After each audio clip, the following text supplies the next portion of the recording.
Hey everybody, and welcome back to my channel where today we are going to be doing a full-length, non-spoilery review of the Amelia Project Season 1. So the Amelia Project is a fiction podcast that is produced by Imploding Fictions and written and directed by Philip Thorne and Oysten Brager.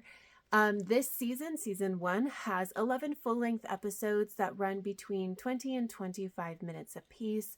And then before each full-length episode, we do have kind of like an interlude episode, which is, they're generally less than 5 minutes apiece. So this podcast is about this company called the Amelia Project.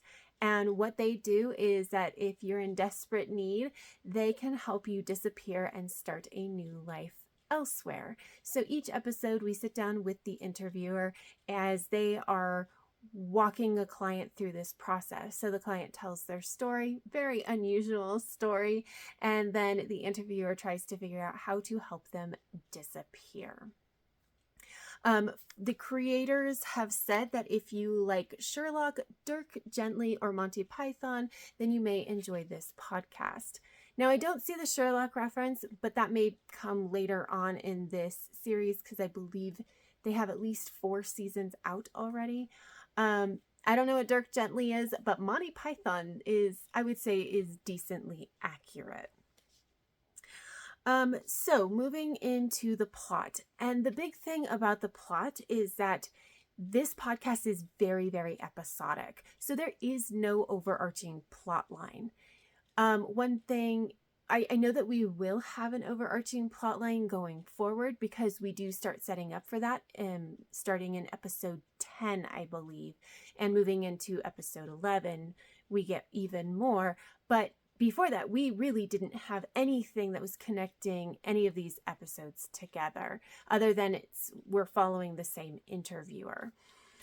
So in some ways that's really good because like you don't have to, you can jump around if you really wanted to, but in some ways that's not great because that means that you have to take each episode on its own terms. And if it's a storyline that you just don't like, there's nothing to kind of, there's no part of the episode that is contributing to the overarching plot line that can kind of help see you through everything else that you don't like about the episode.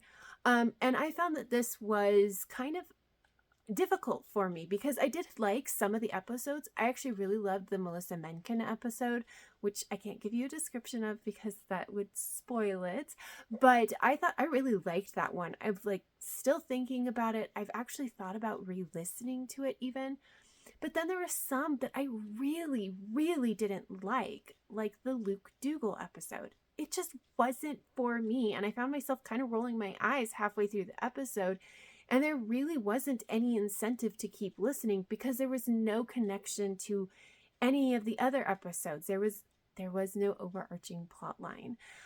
So in case you can't tell, I'm not really an episodic type of person. I do like there to be some kind of connection. So I am glad that they introduced it at the end of season 1, but I would have liked it to exist for season 1 too. As for the characters, there's only a couple of characters that appear in each episode, and actually the one is the interviewer, and that is voiced by Alan Bergen. We do also sometimes hear from Alvina, which is the interviewer's assistant, who is voiced by Julia C. Thorne. And then we have Julie Morizawa as the answering machine, the voice on the answering machine, which I find hilarious because I have just finished up the main plot line for the Bright sessions, and Julie Morizawa is Dr. Bright in that podcast. So that I found that to be very interesting. And then they have a rotating cast of characters or cast of actors who are playing the various clients coming into the Amelia Project. So it is a very particular style of acting. I would liken it to more like classic movies rather than like modern day movies, where it's very, very snappy dialogue back and forth. it's really not natural. Like, that's not how conversations naturally flow. But a little over dramatic, a little bit extra. It's like it bridges the gap between theater and modern day movies, right? Classic movies do. And it feels very, very similar to that. That's not a style of acting that I generally appreciate. And honestly, because I haven't listened to much of that kind of acting, I don't actually feel qualified to say if it's done well, because like, I personally don't like it, so I don't have a ton of experience with it. I thought it was fine. Nothing stood out to me as being particularly good or bad. I would guess that it's probably on the better side, because I know that they did get like Alan Bergen was an actor before they ever had him voicing the interviewer.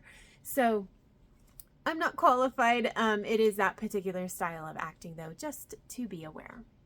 And then the only other thing that I wanted to mention was I put it as sound design, although I'm not sure that that's the correct terminology for it. But I did want to talk about some of the ad stuff. So there were a number of ads that were included in each episode, and sometimes the number and length of ads got to be a little bit much, especially when taking into account like some of the shorter 20-minute episodes, because occasionally there'd be like 1 or 2 minute ad at the beginning, a 2-minute ad at the end, and then like a minute in the middle. And 5 minutes out of a 20-minute podcast is just kind of a lot, and I think was too much, honestly. Like, and I will say, I don't begrudge anybody putting ads in and getting that money, but it did feel a little bit much, especially because that mid-episode ad, it felt very jarring when we got to it, because basically there is no good pause point for an ad. So the whole episode, we're just in the room with the interviewer and the client. There's no scene change. There's just no natural pause. And so they'll be in the middle of the interview, and then almost without warning, there's this ad for another podcast. And so I think that was not done very well. I don't know if they had to put that ad in the middle, but if they could have left it off, I think it would have done a lot better. But overall, obviously, this just wasn't a podcast for me. I mean, like, I'm just not generally into episodic stories, and obviously the acting style didn't really work for me. And as I got further and further into the season, I found that if I like kind of blanked and like missed a sentence, I didn't necessarily care. And I didn't go back to re-listen to it unless I got confused as to what was going on. So like, that says to me that this just isn't for me. This is not something that I personally enjoy. Like, my enjoyment level was about a 3 stars. And I don't think that it was necessarily because of the quality, especially because like when I looked at the website, they've earned a lot of awards, but it wasn't quite what I wanted it to be. And I will not be continuing on with this podcast. So if you have any thoughts or feelings about this podcast or this specific season of the podcast, leave me a comment down below. But that is all I have. So if you like this video, please give it a thumbs up, subscribe if you want to, and until next time, have happy reading, and I will see you in my next video. Bye!